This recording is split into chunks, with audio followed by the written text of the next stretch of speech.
Olá, sejam bem-vindos. Estamos dando início a mais um vídeo do canal Desvelando as Escrituras. E hoje vamos falar de um tema livre chamado Síndrome de Moisés. Pela própria miniatura do nosso vídeo, já dá para vocês terem uma rápida noção de qual será o assunto que nós vamos trabalhar hoje, tá bom?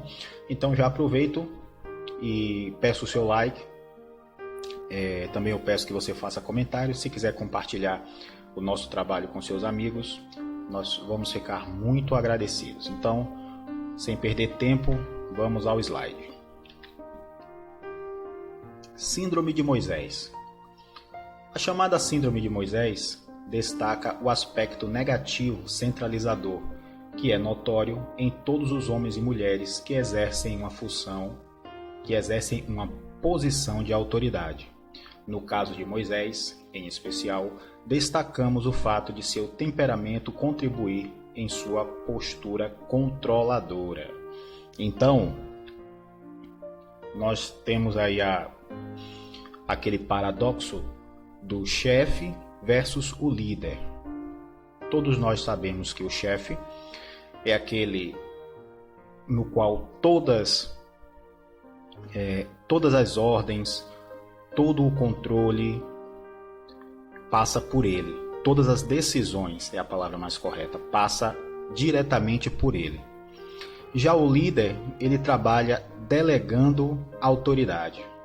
Então, vamos verificar se Moisés era chefe, se Moisés era um líder e os motivos que levaram Moisés a ter essa função, esse aspecto controlador, que nós sabemos muito bem que é um aspecto negativo do temperamento humano, tá? Então, vamos à frente. Qual era o temperamento de Moisés? Quem já assistiu uma série anterior chamada Temperamento Bíblico, em especial no vídeo Temperamento Bíblico Moisés Melancólico, vocês vão descobrir todas as características positivas e negativas do temperamento de Moisés. Então, como eu já falei no título do próprio vídeo, Moisés era melancólico. E alguma das características interessantes do melancólico é que ele tem a questão da ira, ele é talentoso, abnegado, tem problemas de depressão, é perfeccionista, tem grande lealdade e tem também complexo de inferioridade. Então, eu destaquei em vermelho exatamente a questão do perfeccionismo. O perfeccionismo realmente é uma espada de dois gumes. Da mesma forma que é importante você ser perfeccionista, você também tem que ser muito cauteloso. Tá? Não quero entrar em muitos detalhes, mas é uma questão que tem que realmente ter um controle sobre esse perfil do temperamento, esse lado perfeccionista. Mas vamos em frente. O texto que nós vamos usar hoje para fazer essa reflexão está aqui em... eu não quis colocar link hoje. Está em Êxodo, tá? 18, e vamos trabalhar a partir do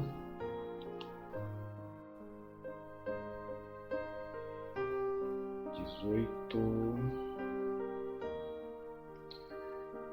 Deixa eu ver aqui que eu deixei marcado.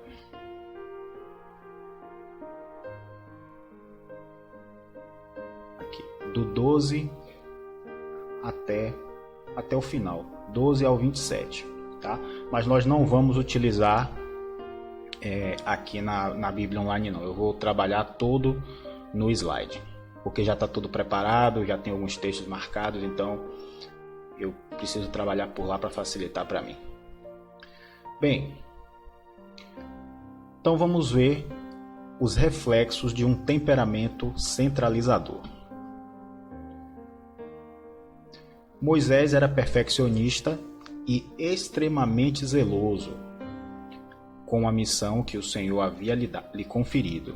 Tá? Por conta disso, ele agia como se fosse a única pessoa apta a executar essa tarefa de forma plena.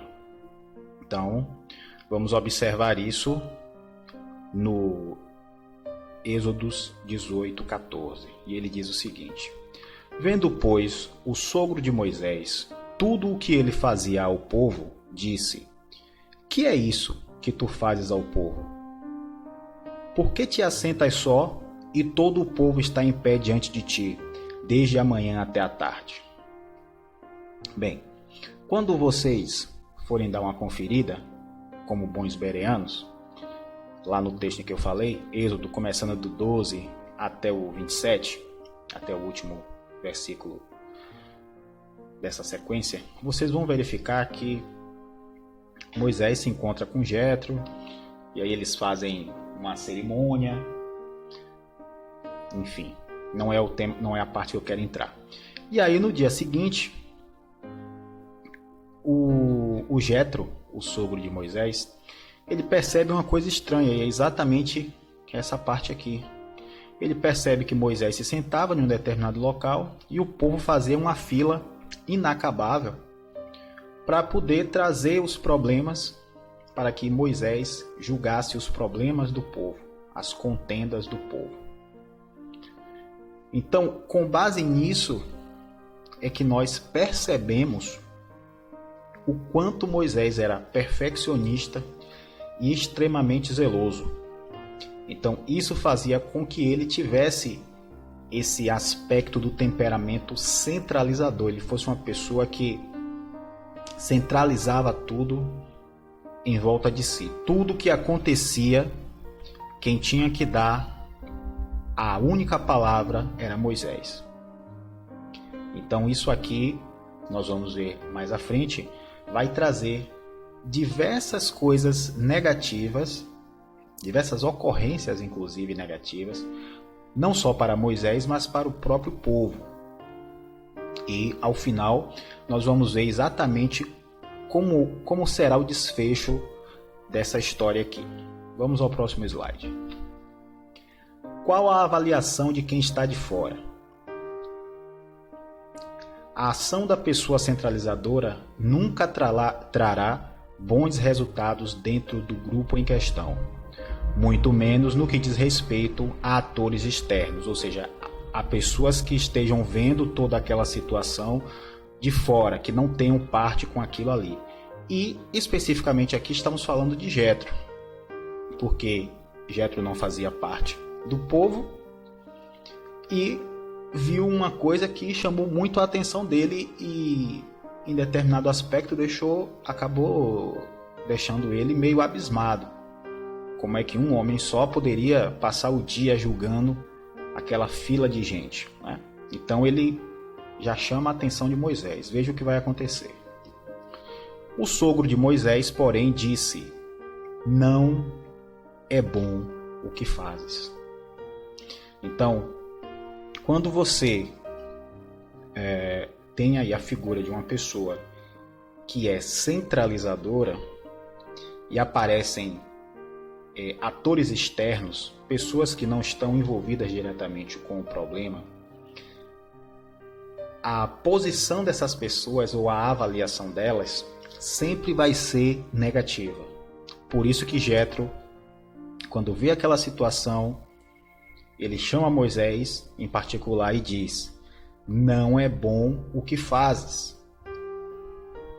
Vamos seguindo em frente que nós vamos entender mais essa questão.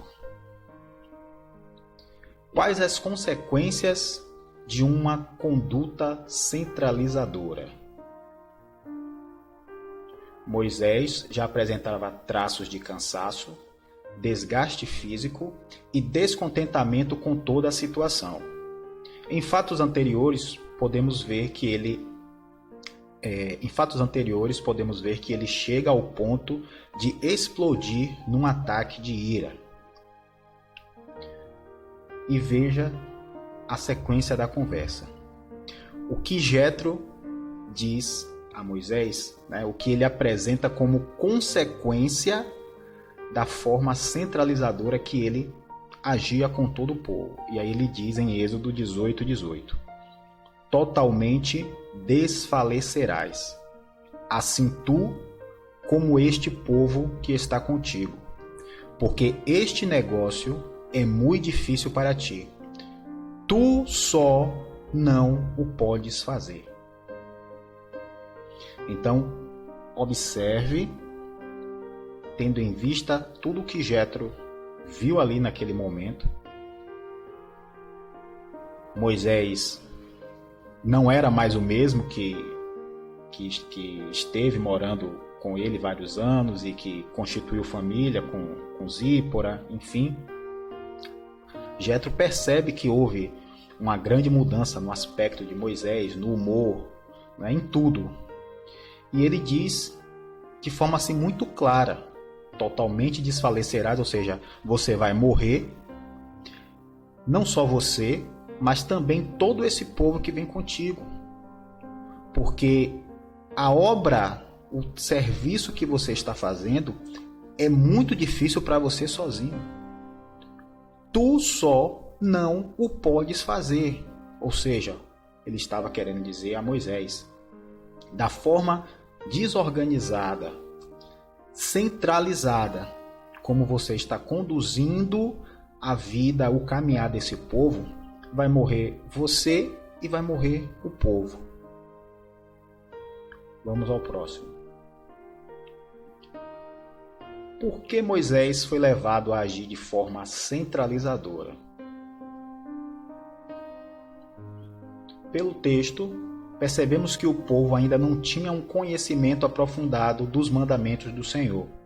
Esse fato dava margem para que diversos problemas ocorressem de forma contínua. Vamos ver o texto.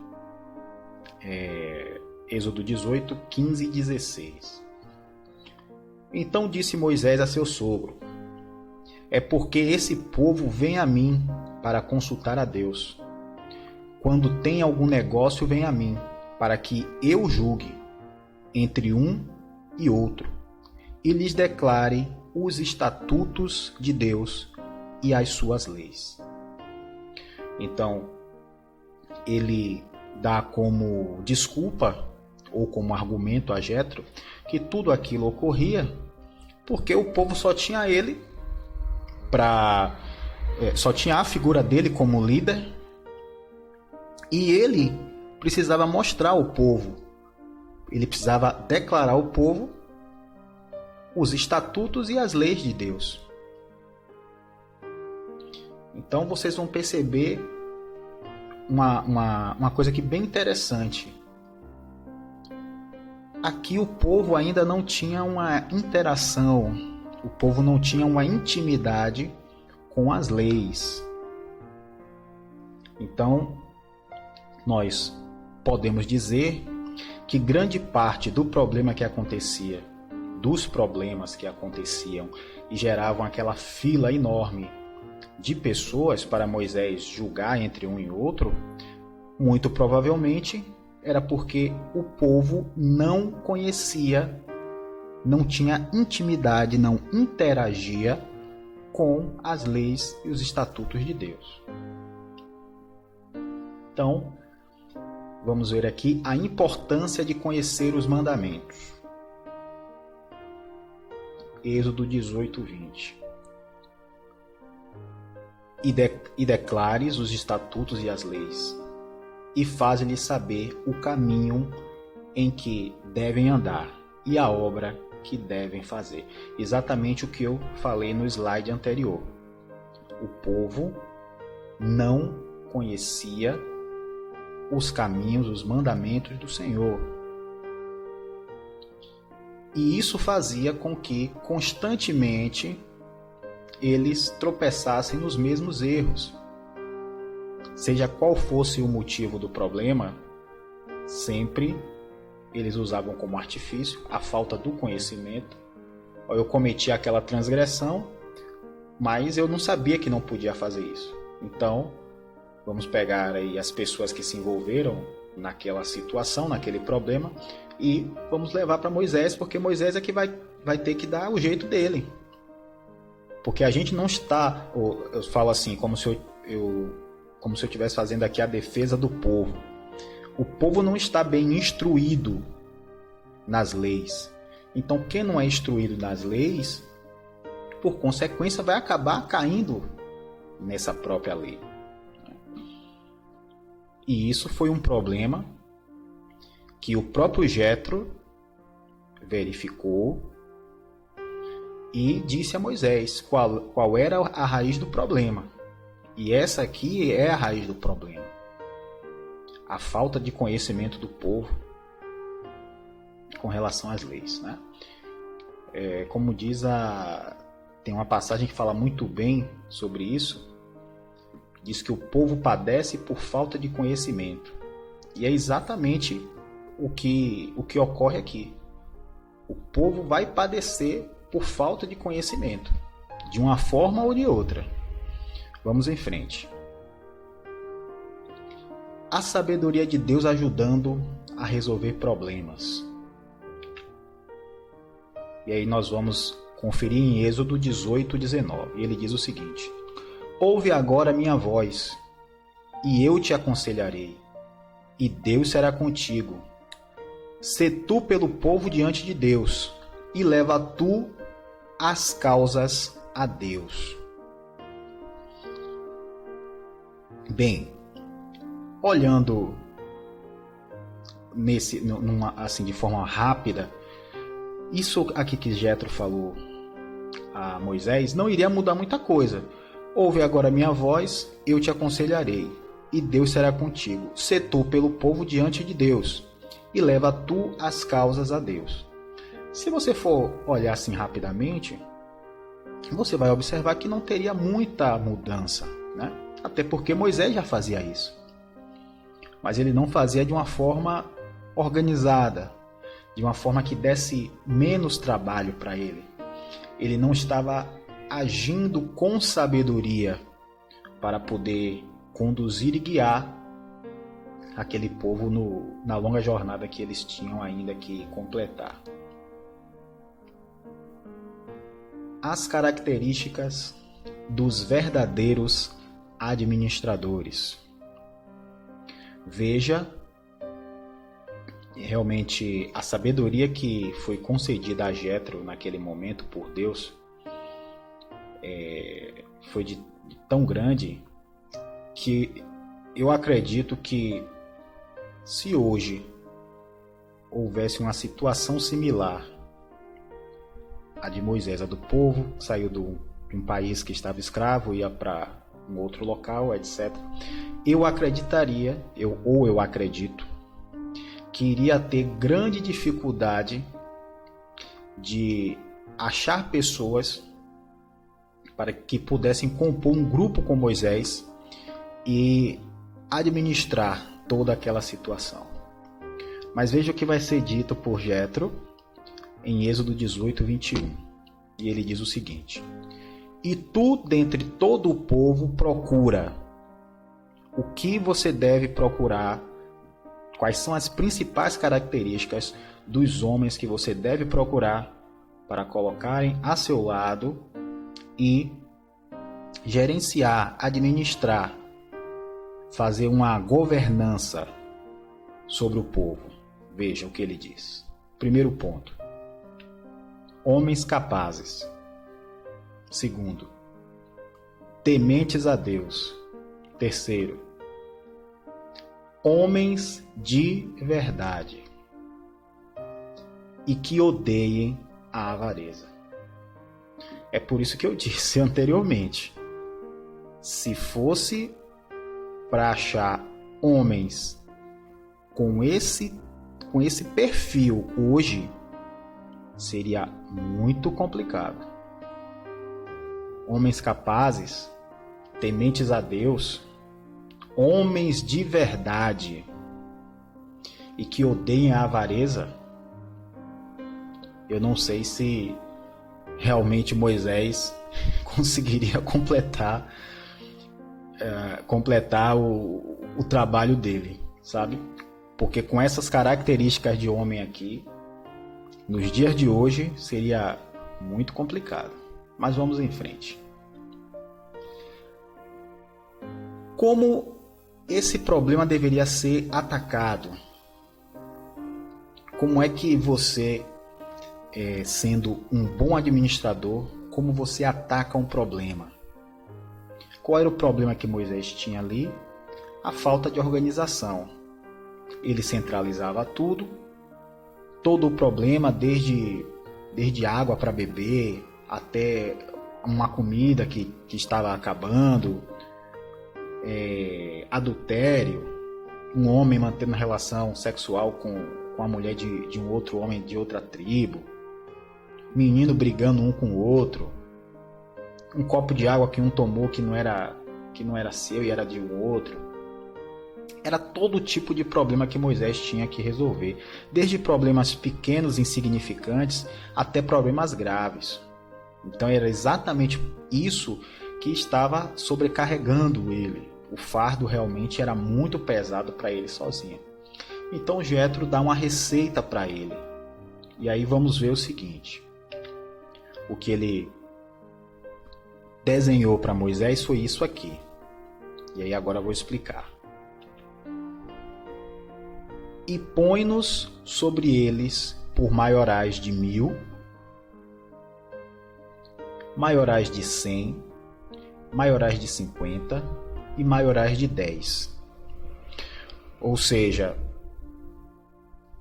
ele criou grupos de homens que cuidavam de outros homens. Um homem cuidava de um grupo de 10, outro homem cuidava de um grupo de 50, outro cuidava de 100, e assim sucessivamente, outro de 1000. Eu fiz o cálculo aqui. Deixa eu ver primeiro aqui qual é o final da escritura. Pronto. Então deixa eu concluir aqui a leitura e aí eu vou explicar mais ou menos essa matemática aqui. Enfim, para que julguem esse povo em todo o tempo, e seja que todo o negócio grave tragam a ti, mas todo o negócio pequeno eles o julguem. Então vocês vão conferir em Êxodo 18, 21 e 22. Aí o que acontece? Eu fiz o cálculo. Se eu for levar em consideração essa estrutura de organização, eu estaria falando aqui de mais de 100 mil pessoas. Porque essa matemática aqui, um homem para 1000, aí depois um para 100, um para 50, um para 10. Quando você vai fazer o cálculo aqui, você vai chegar num número um pouquinho maior de 100 mil pessoas. Ou seja, segundo relatos, dizem que Moisés saiu do Egito com aproximadamente 2 milhões de pessoas, ou 2 milhões de homens, porque naquela época, vocês bem sabem, não se contava mulher e criança. Então, se eu levar em consideração que aqui eu atinjo um número de 100 mil pessoas, Moisés precisaria de 20 grupos desse esquema para administrar o problema de todo o povo. Seria Moisés em cima e mais 20 homens diretamente abaixo de Moisés, e a sequência 1000, 100, 50, 10 para cada. Eles iriam conseguir facilmente aí chegar nos 2 milhões de pessoas, porque cada grupo desse, se for para a calculadora, como eu falei, se for fazer um cálculo aqui, você vai chegar a um pouco mais de 100 mil pessoas. Então, para vocês verem a dificuldade que era realmente para Moisés sozinho fazer todo aquele trabalho, né? Administrar todo aquele problema. Vamos em frente. Humildade associada à sabedoria. Então vamos ver aqui. Acho que esse é o último slide. E Moisés deu ouvidos à voz de seu sogro e fez tudo quanto tinha dito. Está em Êxodo 18, 24. Então, uma característica que, é claro, nós temos que destacar aqui em Moisés foi a humildade. Por que a humildade? Porque Jetro era apenas seu sogro. Jetro não foi chamado por Deus para realizar aquela obra. É importante nós trazermos isso. E aí vocês vão lembrar, né? vão dar crédito.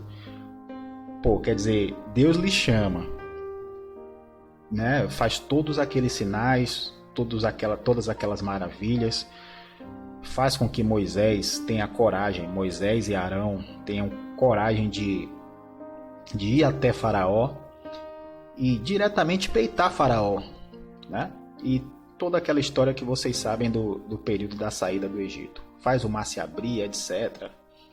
E aí vem lá um cidadão que por coincidência é seu sogro, porque você casou com a filha dele, e diz assim a você, da forma que você está agindo aí, vai morrer você e vai morrer o povo todo. Dê ouvidos ao que eu tenho a lhe dizer e você vai recuperar sua saúde e o povo vai viver bem. E tendo em vista tudo isso que Jetro transmitiu a Moisés, ele com muita humildade aceita tudo isso e põe em prática. Porque não adianta só você falar da boca para fora. Você tem que ter a humildade, aceitar quando uma pessoa mais sábia que você lhe dá um conselho. Porque quando uma pessoa sábia lhe dá um conselho, isso aí quer dizer que se você aceita, você vai se tornar tão sábio quanto essa pessoa que lhe deu aquela palavra de sabedoria. Não devemos esquecer que a sabedoria vem de Deus. Então ele faz isso, né, e consegue executar essa tarefa. E você vai ver que daqui para frente, se vocês forem ler depois os outros versículos, os outros capítulos 19 e 20, né, e daí sucessivamente, você vai ver que a coisa muda, né? Realmente aquela forma de administrar que Jetro transmitiu a Moisés realmente era boa, era eficiente, ia fazer com que, ou melhor, fez com que ele tivesse uma vida melhor com sua esposa, com seus filhos, porque era uma queixa que Jetro também fez a ele, né? E o próprio povo ia viver melhor. E aí, para encerrar, vamos ver o que diz aqui um outro texto que não tem nada a ver diretamente com a passagem de Êxodo, mas ele tem a ver com tudo isso que eu acabei de falar. Está em Provérbios 13, 20. O que anda com os sábios ficará sábio, mas o companheiro dos tolos será destruído. Então, pessoal, esse foi o estudo de hoje. Na verdade, foi mais uma reflexão do que um estudo, tá? Então, nosso intuito aqui foi trazer essa palavra, essa frase Síndrome de Moisés. Ela é cunhada exatamente tendo em vista as muitas pessoas que agem hoje, sobretudo dentro do sistema religioso, exatamente da forma de Moisés. Por isso que o nome que nós demos foi Síndrome de Moisés. Então, quando você se deparar com uma pessoa que é grandemente centralizadora, que tudo que precisa ser feito, vamos dizer, dentro da igreja, ou se você quiser dizer dentro da obra, enfim, dentro do ministério, onde você quiser dizer, ou dentro, até mesmo dentro do trabalho, dentro da família, você vai lembrar, poxa, aquela pessoa ali tem síndrome de Moisés. Mas todo Moisés, para poder melhorar, ele vai precisar ter um Jetro perto dele.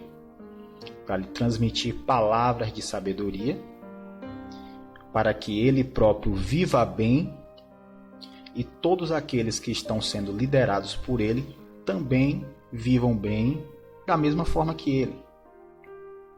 Então eu encerro o vídeo por aqui. Novamente peço que você deixe o seu like, faça comentários, indique o nosso trabalho para seus amigos e familiares. E um forte abraço e até o próximo vídeo.